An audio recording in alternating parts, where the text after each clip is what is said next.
In the year 1914, the British government, under the leadership of Governor General Lord Frederick Lugard, brought together the southern and northern protectorates.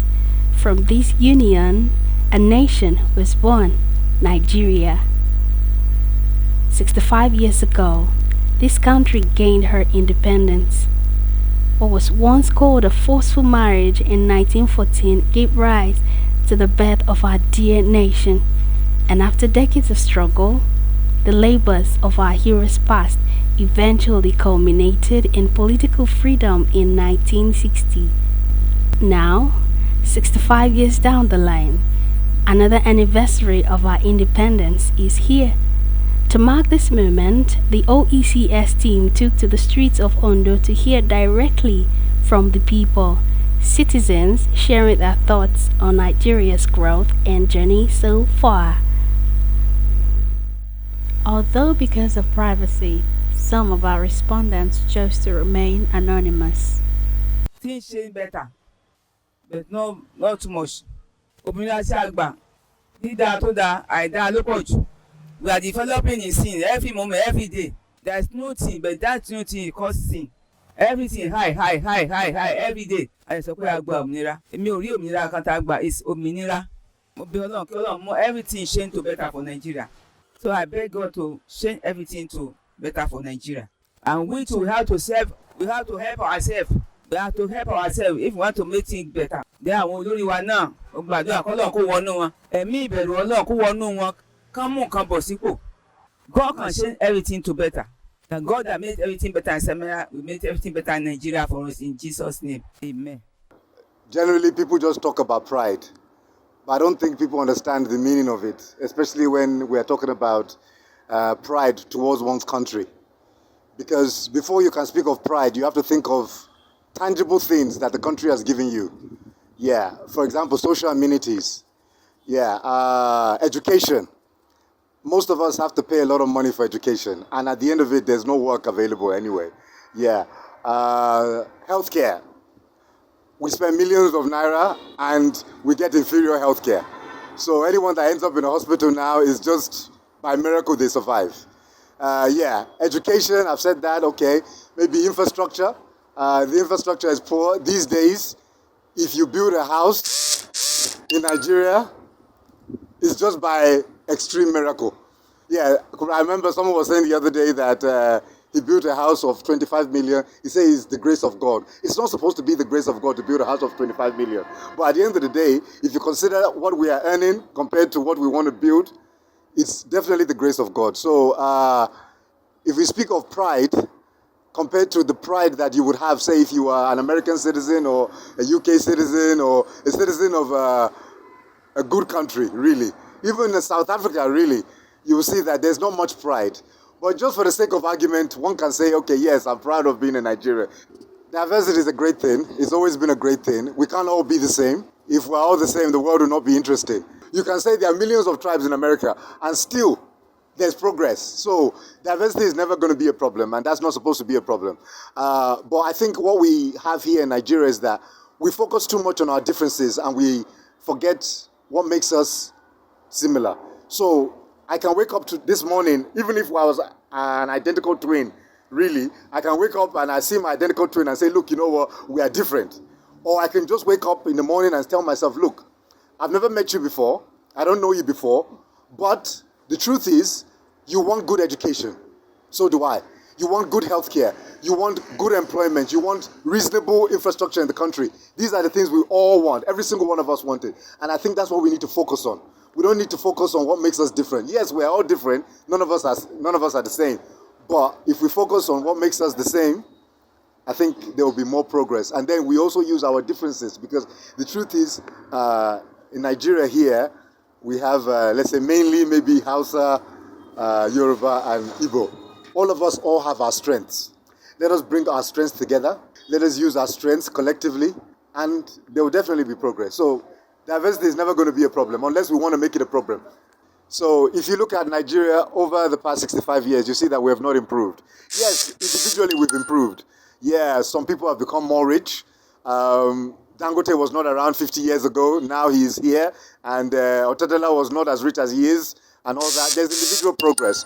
But, for example, 50 years ago, we had Nitel. That's the telecommunication business in Nigeria. We don't have it anymore. Yes, we have many great businesses in Nigeria that we were proud of before. Maybe like Oluwa Glass, maybe like Premier Meta, many other big companies too, Eleganza. Where are they today? Yes, many of these companies, they're not here. Foreign investors don't want to invest in Nigeria anymore. Yeah, they've left Nigeria because our electricity is not as good as it was 50 years ago or 60 years ago. It's not as good. So if you calculate that, our education is getting worse every single day. I remember in the 70s, if you graduate as a degree holder in the 70s, you are a great man. Yes. UI, that is University of Ibadan. Ask those who have been there in the 60s, because UI is older than University of Ife. In the 60s, they had people that were cleaning for them. They had cleaners. The student had cleaners that would clean their dormitory for them, that would clean the school for them. They used to give them chicken as lunch food and all that kind of stuff. I mean, even in private universities now, I don't even think they have that kind of privilege. So, at the end of the day, our electricity is getting worse. We have a water corporation. 50 years ago, maybe they were delivering some water to some houses. Maybe that's for argument's sake. Now, I'm sure they don't do that. If you don't have a well in your house, you can't get anything. Really, can't get water. So, if you calculate that and calculate the fact that the naira, which is our greatest asset, our naira, the naira is devalued over. Naira was probably came around maybe 1973 thereabout. If you look at how the naira is up till now, you see that it has depreciated. The country has depreciated. Everything has depreciated. Everything has depreciated. Yes, I know that there are some things that are getting better, but that's individual. Yeah, in order to calculate development in a country, you can't calculate it by individual success. You have to calculate it by collective success. So you have to calculate success from the bottom. So you can't say that there is a Otedola, you can't say that there is a Folonsho Alakija. You can't calculate it like that. If you look in Ondo here, there's a lot of billionaires now, today. And these people were not billionaires 50 years ago. But the truth is, if you want to calculate how good a country is, you have to calculate from the bottom. So what that means is that a gate man, a cleaner, what do they have? What value do they have? You know, can a cleaner build a house? In Nigeria, does a cleaner have access to 24 hours light? Can they, do they have access to good education for a reasonable price? If rich people are sick today, they have to go abroad, you know, because they know that even our best hospitals here are not as good as the worst hospitals in Turkey, not even talk about Dubai or some of these other better countries. So if there's going to be progress, we have to start now. And there's no sign that anyone is interested in progress. We're all interested in how am I going to be rich? That's all we're interested in. How am I going to be rich? And that's the end of it. No one is interested in how Nigeria is going to be good. So in 10 years' time, it's going to be worse off, because if you calculate every 10 years ever since, so let's say from 1960 to 1970, you see that 1960 was better than 1970. If you calculate 1970 to 1980, you see 1970 was better. Yeah, and if you calculate it like that, you see that every 10 years it's getting worse. So in the next 10 years, it has to be worse, because we're not planning for anything progress. The voices of students were not left behind. At Adeyemi Federal University of Education, Ondo, young Nigerians also aired their views, reflecting the hopes and realities of a generation born decades after independence. As a Nigerian, I am proud of our culture and our music. When it comes to culture or even the music aspect, Nigeria is one of the best. I can say I'm proud of it because of our strength. You know, in the world, actually seen where we have our intellect. Actually, in the world, when we're talking of brain, Nigeria is one of the outstanding. You know, I think some years ago, Nigeria went for a competition and we came second in the whole world. So we have the brain and we have the strength. So I'm proud of being in Nigeria because of our brain, our strength. Today Nigeria is 65, but we have some challenges which we are facing. One is corruption, the rest is not going and all that. I just want to plead with our leaders. Yeah, we know we are trying, and though we want more as a student and as a proud citizen of Nigeria. I wish, that's my wish, by next year, like Nigeria should have more developed and more suitable and comforting than this. I love Nigeria. Nigeria is blessed with a very good weather, and there are different type of cultures in Nigeria, especially Yorubas. I really love them so much. The respect, the dressing, and and all other things. And I say, God bless Nigeria. Adding to the depth of this conversation, we spoke with Dr. A.V. Omojeje, Senior Lecturer in the Department of History and Diplomatic Studies, Adeyemi Federal University of Education, Ondo. According to Dr. Omojeje, Nigeria remains at the center of attraction in global affairs through politics, entertainment, sports, and the unyielding team spirit of her people. Despite our differences, Nigeria still shines on the African stage. Nigeria got a political independence in 1960 from the British. And since then, Nigeria has been recognized even from the start, from the way the country, brandish herself, especially within the Committee of the Nation. You need to see the visit of President or Prime Minister Tafawa Balewa to the United States subsequently after independence, and the recognition given to the entourage that came from Nigeria, even by the American president then. I hope you understand. Now, since then, there has been unity in Nigeria. Not that there has not been chaos, not that there has not been problem, no, but the country has not divided since then. There are countries like that have been divided. So this agglutination has made us to be recognized. Then, in terms of sports, Nigeria is recognized all through the world. Is it sprinting? Is it football? Is it other sports? You could see the laurels being won by our sportsmen and women all over the globe that brought about recognition. The Nigeria's voice, especially in international relations and diplomacy, has earned Nigeria a lot of recognition. You could see Jajanwa Shuku's voice on the Organization of African Unity at that time.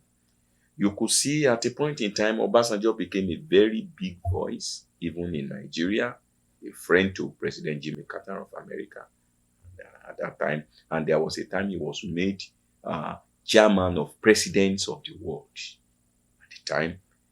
Then you see Okonjo-Iweala at the World Trade Center.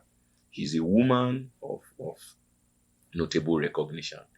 And then the trade in Nigeria, you could see, whether we like it or not, in terms of oil and oiling industry, Dangote is making wave and is earning Nigerian recognition. Abiola did this during his own time. So there were hues, there were dark clouds, no doubt, but Nigeria has gained a lot of recognition since our political independence from the British. They say we love prayer, but me, I don't. It is not prayer that we need now. It is pragmatism, reorientation. Let our leaders have the empathy, the love of the people. However, he points out that while Nigeria may have gained political independence from British rule, true economic and social independence remains elusive. Yet, Dr. Omojeje remains optimistic. He believes that a brighter future for Nigeria lies within reach if we, as a people, can transform our mindset, embrace unity, and commit to building a nation that reflects the dreams of our founding heroes. There has been a derailment from the original plan of it. Because look at the West. Shortly after our independence, we had everything, and the other regions, they were clamoring to have the same thing. first television station, first stadium, Liberty Stadium, first skyscraper, Cocoa House, and things like that. Look at the roads, look at road network, look at everything. Look at our electricity system. Is this how it's supposed to be? But Nigeria will become a better nation. And it is not even that a better nation. Nigeria will become more better than the abroad we are going to. It depends on our orientation. We have to change our orientation. We have to change our own perspective of things, both in religion and in our action. I hope you understand. And how to change it is what we are saying. Communication leads to recognition. Recognition leads to influence. When you are not happy, you tell people that you are not happy, so that you tell them what they will do to make you to be happy. Let them touch up the engine room. Those that are driving the engine, let them touch up. Those that are driving the engine. Not the politicians only. Yes, Nigeria will be better, more better than even abroad, because we have what it takes. It only depends on our orientation. It is because we are not giving priority to where priority should be given to. It is because our orientation is gathered towards corruption, towards embezzlement, towards nepotism, towards parochialism, towards taking everything so that others will have nothing. No, that's why I said politics should not be made to be madness of many for the benefit of few. It shouldn't be an extremity of the complexities of man. Politics should be a system of government whereby the majority rule for the benefit of all. Career should be open to talent. Individual talent should be an open door policy where career is open to talent. Whatever you have, showcase it. Let us mass produce it and let everything go so that everybody will enjoy. I am sure Nigeria will get better, and that is my message to everybody. Let us have it in mind that Nigeria will be better. We have what it takes to make it better. Nigeria will be better than even the abroad we are going to. Those that jackpot, they will still jackpot. They will still jackpot because when Nigeria is becoming very good, a very good of it. It is not only the politicians only. Let us not concentrate on the politicians. I am proud of the clement nature of Nigeria. Nigeria has a very good climatic condition. You can predict the weather in Nigeria, that it is going to rain. It is not going to rain. You can predict. So we have rain season, dry season. I hope you understand. I am proud of that. That clement weather, that good soil, that deciduous forest in some parts, that ocean and its arrays of aquatic splendor. I'm proud of that. The Sahel Savannah and what it brings. I'm proud of that. The topography, the plateaus, the trees, the waters, the oceans, the lagoons. I'm proud of such things in Nigeria. We have it, and that is what is sustaining us. One, I am also proud of the potentials of Nigeria. Nigerians are resilient. If it were to be abroad, Nigeria wouldn't be Nigeria again, whether we like it or not. And we are powerful. Say they shouldn't go to this place. Look at the way we have endured since 2023. Fuel 180 naira, yes. Fuel 400, yes. Fuel 800, yes. Fuel 1000. Nigeria is still enduring. We have that thick skin. We can endure hard situation. So by the time Nigeria come back, we will transform that into very good opulence. I am proud of that. There's no doubt about that.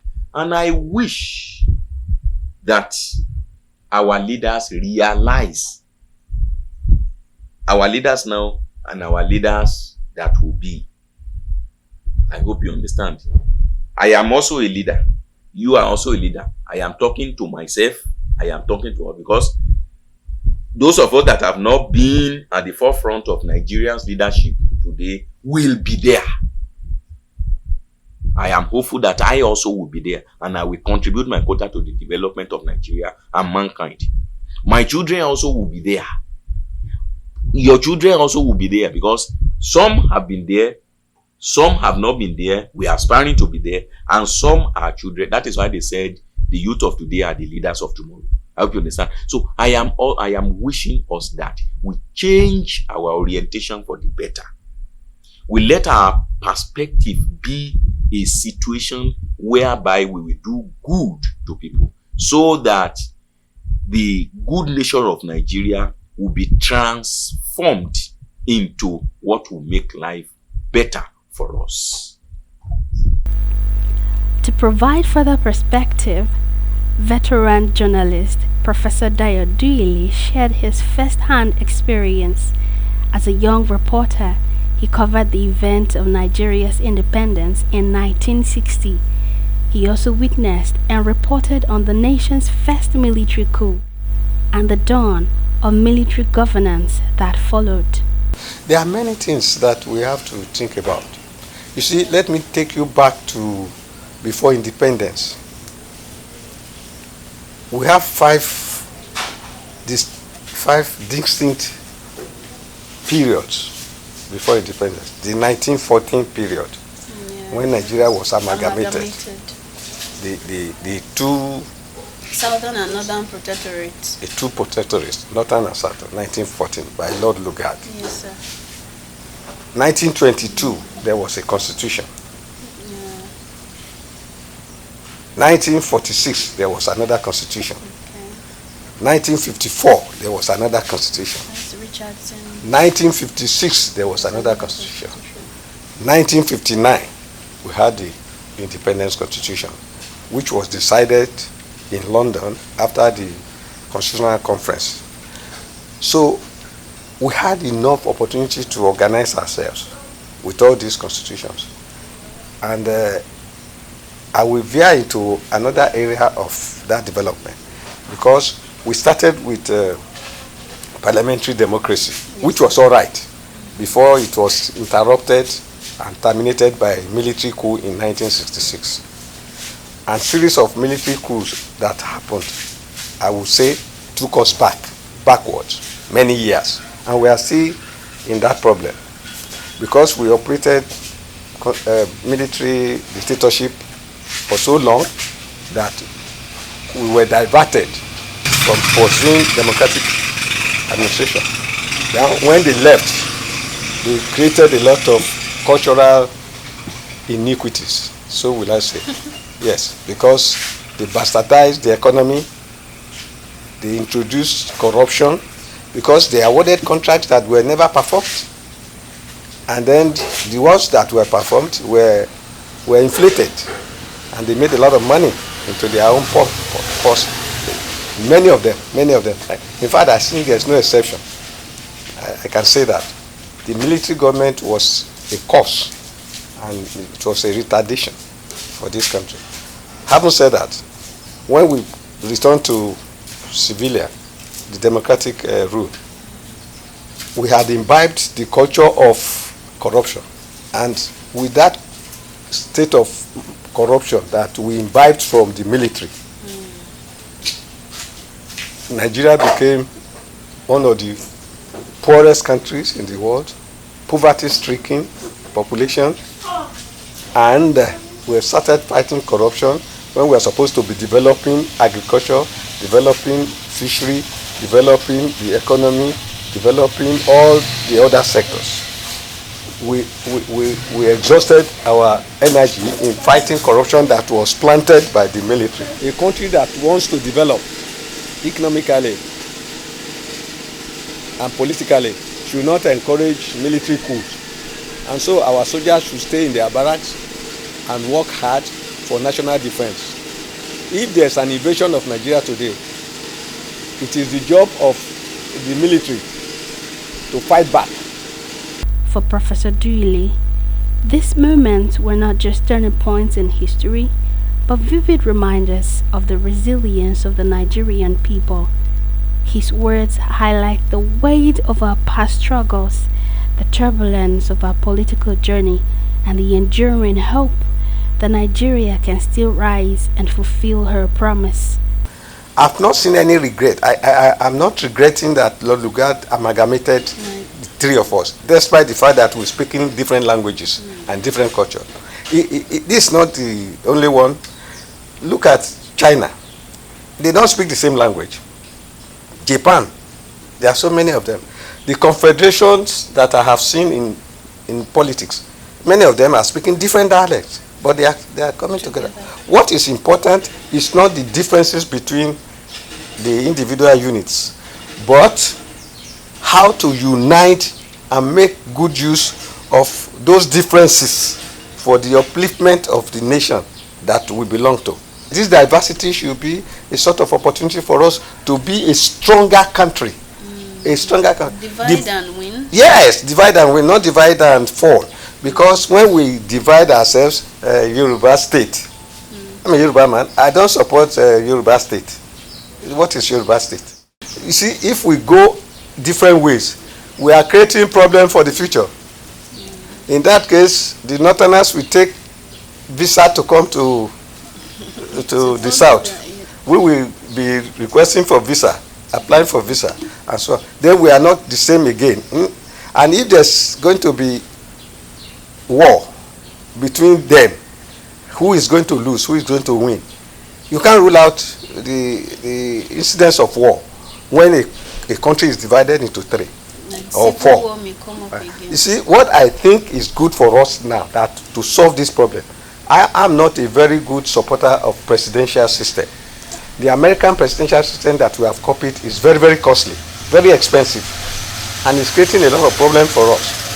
But the one that the military terminated was better. That's the parliamentary system which the British people left. My own suggestion may be a solution, I don't know, that we should return to that. The three regions, now we have 36 states. We can take these 36 states as they are and make them semi-autonomous. Every one of them with their parliaments taking care of the administration of their areas.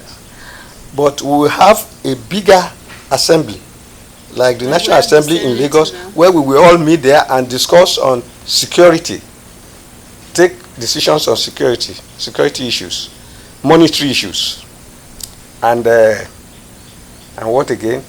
Issues that are of national interest. Then those things that are of community and state interest will be taken care by the governors of those states. So what I'm saying is that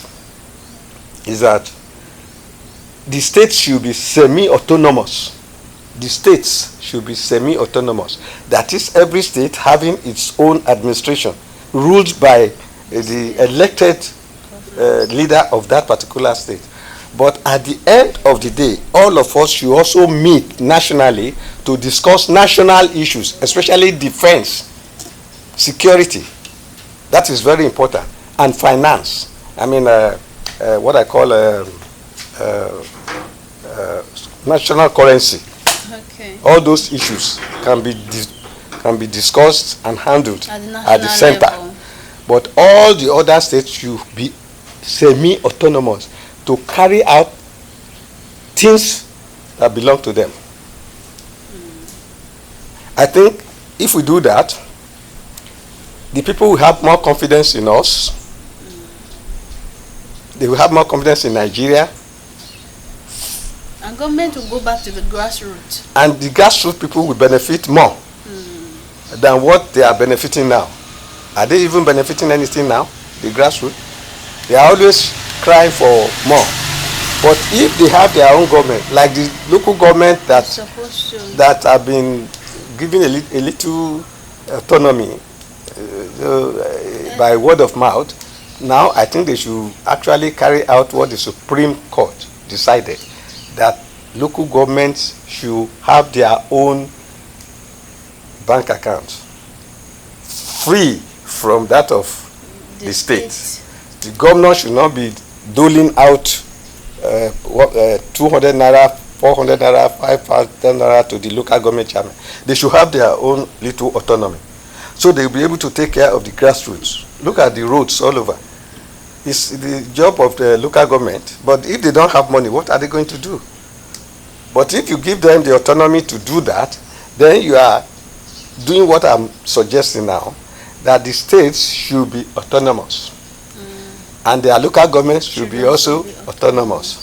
And then the National Assembly will now be for Nigeria as a whole. That will solve a lot of problems. I will join others to congratulate Nigeria for, although it's wobbling, it's not running as I expected.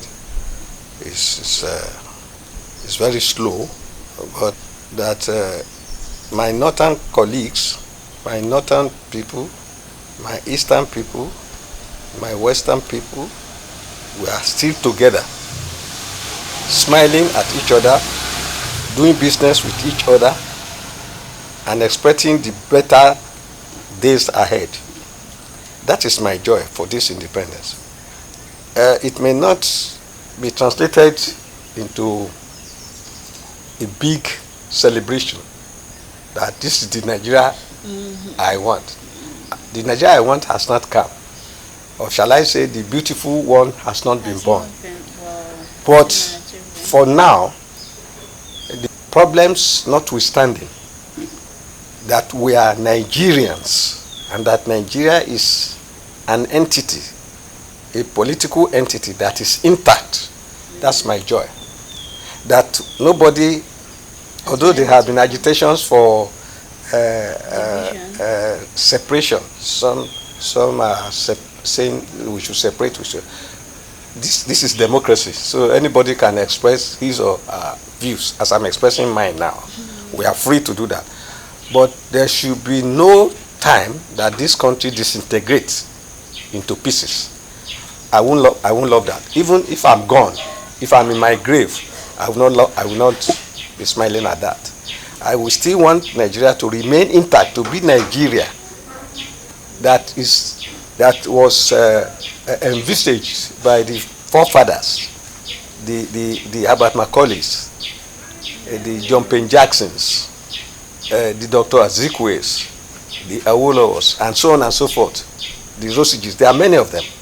So if these people have conceived Nigeria to be a country that will lead Africa one day, I still believe that we can follow that path and continue to struggle and make Nigeria what it should be. So what I'm suggesting is that the youth should not lose hope.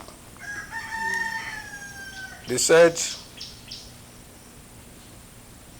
behind every darkness, there's light. But they should work hard. The leaders of tomorrow and of today must do what I call rethinking, readjustments of their strategies to place Nigeria where it should belong. And if we do that, it won't take long. Then we shall be happy and be smiling anytime we are celebrating our independence. But today, there's nothing to smile about. I wish Nigeria better development. Long life. Voices like these remind us that a brighter future lies in our collective hands. Nigeria will become a better place when we change our mindset, embrace unity, and work together to chart a new course. As we mark 65 years of independence, we are reminded Nigeria's story is still unfolding, from the memories of those who saw the birth of the nation to the aspirations of today's youth, and the call remains the same: to build a Nigeria where the labor of our heroes past shall never be in vain. God bless Nigeria. Happy independence.